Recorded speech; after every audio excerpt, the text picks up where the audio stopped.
এই মুহূর্তে টিভির সেটে কাছে কিংবা দূরে দেশে এবং দেশের বাইরে যে যেখানে বসে এই সময় দেখছেন সবাইকে জানাই অভিনন্দন ও শুভেচ্ছা। আপনার আমার সকলের প্রিয় মানুষ, প্রিয় ব্যক্তি, বিশিষ্ট রাজনীতিবিদ, সমাজসেবক, সাবেক 59 নং ওয়ার্ডের কমিশনার, বর্তমান 23 নং ওয়ার্ড জনাব আব্দুল আজিজ।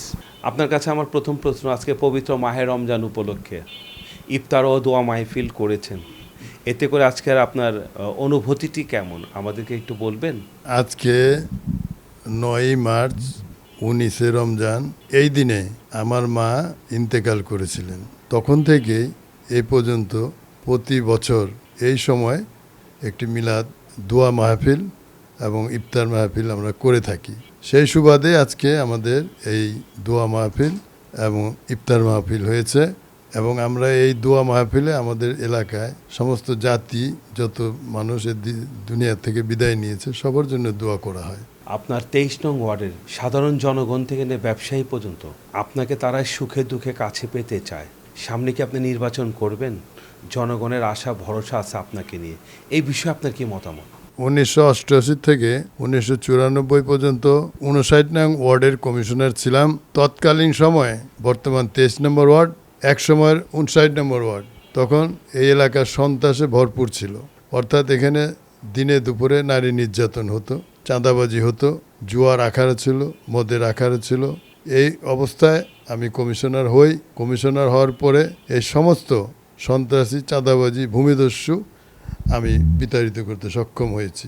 পূর্বে যারা সন্ত্রাস করত, সন্ত্রাসের সাথে সম্পৃক্ত ছিল এবং ভূমিদস্যু, চাঁদাবাজি, তারা সকলে একত্রিত হয়ে আমাকে ওই নির্বাচনে পরাজিত করে এবং পরাজিত করার পরেই তারা এমন একটা পরিকল্পনা করে, নিজেদের মধ্যে একটা মারামারি দেখায় দিয়ে 7 জন লোক মারা যায়, সে অপবাদ আমার উপরে দেয়। কিন্তু আসলে পরবর্তীকালে এখনও আর যারা আপনারা সচেতন নাগরিক তদন্ত করে দেখতে পারেন, ওইটার সাথে আমি কোনো অবস্থাতে সম্পৃক্ত ছিলাম না। এটা শুধু একটা রাজনৈতিক খেলা খেলেছে এবং আমি যেন আর নির্বাচনে না দাঁড়াতে পারি, বা নির্বাচনের পরের দিন আমি যে একটা মামলা করার প্রস্তুতি নিয়েছিলাম, সেটাকে ধ্বংস করার জন্যই এই কাজটি তারা করেছে।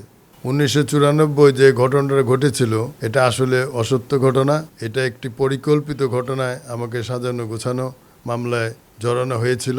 এটার মধ্যে বিভিন্ন দলের লোক একত্রিত হয়ে এই ঘটনা রূপকার হয়েছিল। যাই হোক, ওই মামলায় আমি দীর্ঘদিন জেলে ছিলাম। ছোট ভাই একটা আমার, শাহিন, সে জেলখানায় মারা যায়। আরেক ভাই এখনও জেলে আছে। বিএনপি করার কারণে আমাদের উপরে এই ধরনের বিভিন্ন ধরনের জুলুম অত্যাচার হয়েছে। আমাদের বাড়িঘর লুট হয়েছে, আমাদের ব্যবসা বাণিজ্য বন্ধ করে দিয়েছে দীর্ঘ 10 বছর। এখনও আমার ভাই 31 বছর যাবৎ জেলে আছে। আমি জেলে প্রায় 10 বছর ছিলাম। আমাদের সমস্ত ফ্যামিলিটাকে ধ্বংস করে দিয়েছে। আল্লাহর রহমতে, আল্লাহর অশেষ রহমতে, এলাকাবাসীর সমর্থনে আবার আমি এলাকায় আমার জায়গায় এসেছি। আশা করি আগামী নির্বাচিত হতে পারলে এলাকার প্রতিটি মানুষ যাতে সুফল পায়, ভালো হয়, ভালো পথ যাতে আমরা দেখাতে পারি, সে ব্যবস্থা নিব। যত ধরনের উন্নয়ন, আমার আর চাওয়া পাওয়ার কিছু নাই। এলাকার উন্নয়ন, এলাকার মানুষের কল্যাণে যতটা কাজ করার আমি করব ইনশাল্লাহ। জাতীয় নির্বাচন কিছুদিন আগে হয়ে গেল, তা আপনারা কাকে সমর্থন দিয়েছেন ঢাকার সাথে? আমরা তো শহীদ রাষ্ট্রপতির আদর্শে উদ্বুদ্ধ হয়ে রাজনীতি করি। আমরা তো আর কোনো কিছু বুঝি না। ধানের শীষে আমাদের প্রধান। সে কারণেই হামিদ ভাইয়ের জন্য, হামিদুর রহমান হামিদ সাহেবের জন্যই আমরা নির্বাচন করেছি। শহীদ রাষ্ট্রপতি জিয়াউর রহমানের রাজনীতি করি, তার আদর্শ উদ্বুদ্ধ হয়ে রাজনীতিতে আমরা সম্পৃক্ত হয়েছি। সে কারণেই আমরা আর অন্য কোথাও যাওয়ার কোনো প্রশ্নই ওঠে না। হামিদুর রহমান হামিদের পক্ষে, ধানের শীষের পক্ষে আমি কাজ করেছি। ধানের শীষে জয়যুক্ত করার জন্য আমাদের যে পরিশ্রম, মেধা, আমাদের যা কিছু ছিল আমরা তাই করেছি। পরিশেষে আমরা তার সুফল পেয়েছি। আজকে হামিদুর রহমান হামিদ ভাই এই এলাকার সংসদ সদস্য, এমপি হয়েছে।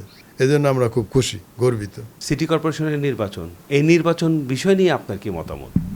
আমি তো আগেও এই এলাকার কমিশনার ছিলাম, তারপরে রাজনীতির সাথে সম্পৃক্ত আছি। রাজনীতি ছেড়ে তো আমি চলে যাইনি, রাজনীতির সাথেই আমার সম্পৃক্ত, রাজনীতি আমার সব কিছু। যদি এলাকার লোক আমাকে ভালোবাসে, আমাকে চায়, তাহলে ইনশাল্লাহ আগামী নির্বাচনে আমি প্রার্থী হব ইনশাল্লাহ। আপনারা দেখেছেন আজকে ইফতার মাহফিলে প্রতিটি মুসল্লি, রোজদারগণ আমাকে স্বতঃস্ফূর্তভাবে সমর্থন দিয়েছে। এটাই তার বহিঃপ্রকাশ যে আমাকে এলাকার মানুষ এখনও চায়। জনগণের জন্য আপনি প্রথম কোন কাজটি করবেন, জনগণ যাতে সুফল পাবে আপনার থেকে? জাতীয়তাবাদী দল আমাকে কাউন্সিলর হিসেবে মনোনয়ন দেন, তাহলে আমি নির্বাচন করব। আর নির্বাচনে জয়যুক্ত হলে প্রথম কাজটি হলো আমার এজেন্ডা হিসেবে থাকবে চাঁদাবাজ, বাবাখোর এবং সন্ত্রাসী এখান থেকে নির্মূল করা। সর্বপ্রথম কাজ হলো এটা। আর এলাকার উন্নয়নের যত ধরনের কাজ এটার সাথে আমি সম্পৃক্ত থাকতে চাই। আমাদের এই এলাকায় এই 23 নম্বর ওয়ার্ডে প্রতিটা বাড়িতে ঘরে আপনার লাল পানি, ঘোলা পানি, আয়রনযুক্ত পানি, গন্ধ পানি। আমরা ওয়াসাকে বহুবার বলেছি, কিন্তু এখনও পর্যন্ত সুরাহা হয়নি। এর কারণ এলাকায় কোনো কাউন্সিলর নাই। আশা করি আমি যদি এলাকা কাউন্সিলর হতে পারি, ইনশাল্লাহ এই সমস্ত কাজ, পরিষ্কার পরিচ্ছন্নতা, উন্নয়নের কাজের দিকে মনোনিবেশ করব। 23 নম্বর ওয়ার্ডের একটা অ্যাম্বুলেন্স আমি আমার তরফ থেকে দেব।